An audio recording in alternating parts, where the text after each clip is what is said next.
vështirësitë më të mëdha që kanë njerëzit, po flasim më shumë te komuniteti jon, në bashkëpunime me biznese të ndryshme, është mos korrektesa. Nuk e plotësoj në kohë ose siç duhet punën dhe thoma ballall, po nuk ta solla në kohë. Të ka qelluar ndonjëherë? Po, më ka qelluar. Situata të tilla që mund të kemë prishur edhe punë. Më ka ndodhur shumë herë, jo një herë. Jam përpjek shumë që ta tejkaloj. Kam bërë se kur nuk kam kuptuar ose i kam lejuar që të mendojnë se ma hodhën.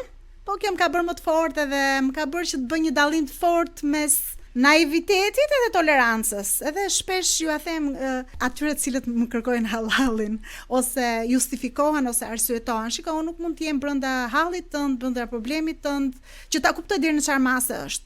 Do i referohem asaj që po thua ti, kam pas të arsye, je arsyetuar. Hamase, sa është arsyetimi, është mes teje dhe Zotit. Dhe në një farë forme ti e nxit, shiko, zgjoj pak ndërgjegjen brenda vetes.